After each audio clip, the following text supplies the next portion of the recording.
இந்த உலகம் ஒவ்வொரு நாளும் வேகமா ஓடிக்கிட்டே இருக்கு. யாருக்கு என்ன கஷ்டம், யாருக்கு என்ன வலி அப்படின்னு நிறுத்தி கேட்க நேரமே இல்லாத உலகம் இது. ஆனா மனிதம் அந்த ஓட்டத்துல நிசப்தமா பிறக்குது. ஒரு டீ கண்ணாடி, ஒரு தட்டு சாப்பாடு, ஒரு சின்ன உதவி, இதெல்லாம் சாதாரணமா தோணலாம். ஆனா அதே ஒரு மனிதனுக்கு அடுத்த நாளை பார்க்கிற தைரியமா மாறிடும். பசி வார்த்தை கேட்காது, அது கண்ணால தான் பேசும். அந்த கண்ணை புரிஞ்சுக்கிற ஒரு மனசு இருந்தா போதும். படிப்பு புத்தகம் அல்ல, அது ஒரு வாழ்க்கைக்கான விளக்கு. ஒரு குழந்தையின் கனவு ஒரு மனிதனின் உதவியால உயிர் பெறுது. உதவி செய்ய பணக்காரனா இருக்கணும்னு இல்ல, மனசு மனிதமா இருந்தா போதும்.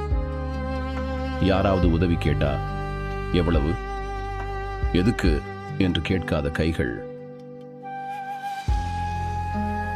அதுதான் உண்மையான மனிதம். நல்லது செய்தாலும் சில நேரம் தவறாக புரிந்து கொள்ளப்படுவோம். விரல்கள் சுட்டும், வார்த்தைகள் குத்தும். ஆனாலும் மனசு தீங்கா மாறக்கூடாது.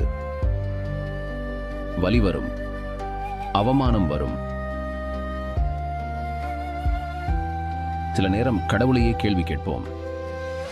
ஆனா கோவில் வாசல்ல கடவுளை விட நம்ம மனசு தான் அதிகமா பேசும். நாம் செய்த நல்லது உடனே திரும்ப வராது. ஆனா திரும்ப வரும்போது அது மனிதர்களாதான் வரும். நீ விழுந்தாலும் நீ காப்பாத்திய கைகள் உன்னை தேடி வரும். அந்த நிமிஷம்தான் புரியும். நல்லதை செய்து கொண்டே இருந்தா தீங்கு செய்ய யாருக்கும் சக்தி இருக்காது.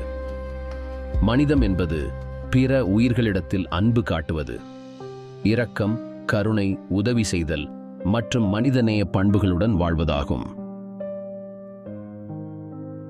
அதாவது இது மனிதனாக இருப்பதன் சாராம்சத்தையும் சக மனிதர்களுடன் இணக்கமாக வாழ்வதையும் குறிக்கிறது. லமனிதம் என்பது மனிதனாக பிறந்த ஒவ்வொருவருக்கும் இருக்கும் அடிப்படை பண்பு.